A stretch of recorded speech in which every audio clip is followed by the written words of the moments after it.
Hi, this is Sive Morten with the daily update on EuroFX. I post my exclusive market overviews with the key political and economical events, charts and important levels on the ForexPeaceArmy.com forums weekly.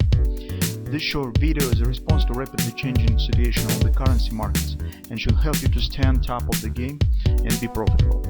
I suggest you to visit ForexPeaceArmy.com forum and read my analysis for the week before watching this daily video. Welcome back, everybody. Let's take a look again on the forex market, in particular on euro currency. So today we have prepared as usual report, and in this report we're discussing the Fed strategy. Actually, this week and probably on last week as well, and carefully some news concerning the banking sector starts appearing.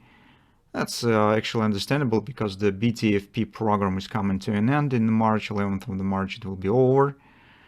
But also people start asking questions concerning the drop of the reverse repo assets, actually rising of demand by the BTFP, and what actually Fed will be doing when all the sources will exhaust. And that's just leads to some common opinion that, well, since the liquidity sources will be out, Fed unavoidably will have to start cutting rate, turning the quantitative tightening and the quantitative easing. We think that this approach is too simplified, and in our research we have shown you a scenario that, by our meaning, our thoughts, that it's most probable way how Fed will make all deals about controlling liquidity and managing the markets.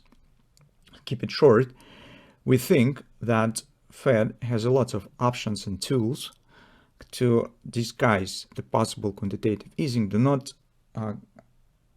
actually make it public and just announcements that we're starting quantitative easing. They will keep it disguised. Actually, it's already started since the fall in 2023 by the BTFP program. So liquidity is providing, despite the quantitative tightening also stands intact. And we think that Fed will keep this in the same manner. So they will simultaneously provide hidden liquidity with the keeping rate hike. And actually providing liquidity from the hidden sources doesn't make the obligation for the Fed to start cutting rate. They could keep it at the high level as long as they would like to, without any hurt to the economy, because they were just pumping liquidity from the other sources. And by our opinion, particularly this freedom in managing of the domestic financial markets and in general dollar liquidity in the system give Fed significant advantages over European Central Bank. Besides, somewhere closer to the March, the first results of the Red Sea collapse will find the way in the statistics from the European Union.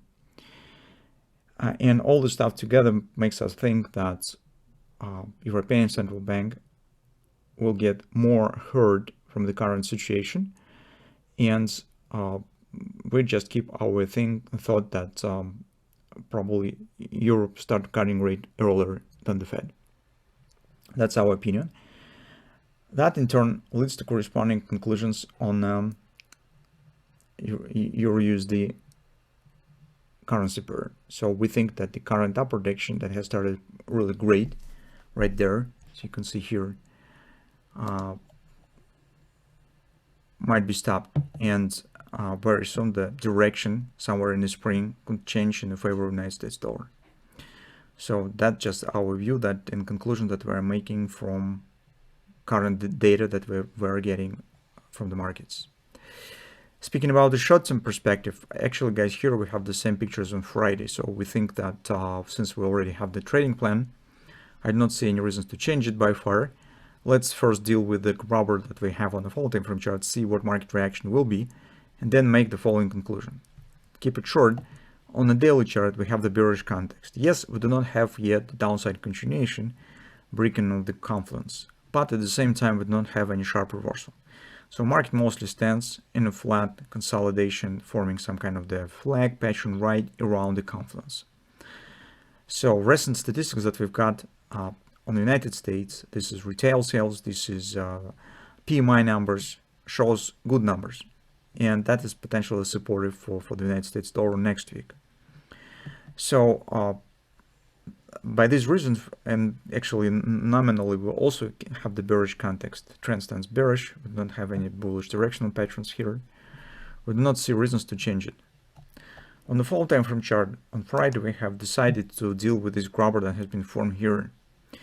And mostly the further perspective will depend on price action as a reaction to this grabber. So if market will be limited just with the minimum target, which suggests taking out of the stop briefly, returning back to the neckline, calling around the neckline, this will keep the bearish context, and this will keep invalid the hand shoulders that we have here. So in this case, market could keep going to the 107.4 area of this OP. Here is also, we have some kind of the bearish dynamic pressure, which suggests that probably we're right on this possible bearish scenario.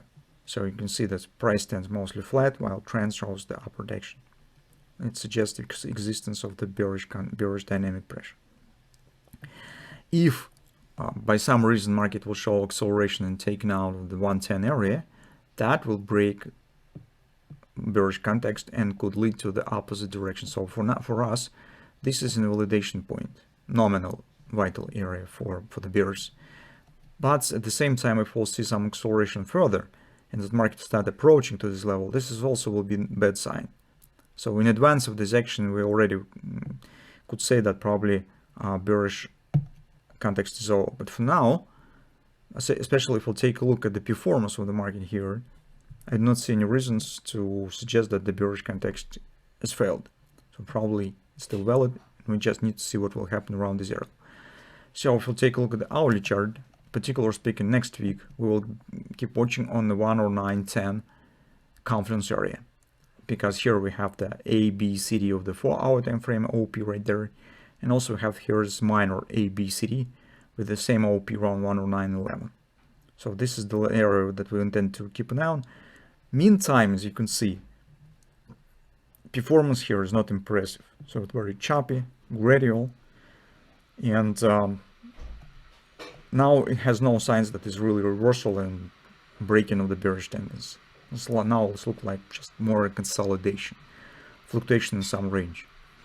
So that's the reason why we think that let's deal first with this grabber, see how it will be over, and then make the decision what to do next. For now, it seems that potentially this area once again might be interesting to consider taking the short position. And then we will see. Of course, if we will get some thrusting breakup here, we're not considering taking a new longs, new shorts. So that's in 2 words that we have on the technical side. Let's see what will happen next week.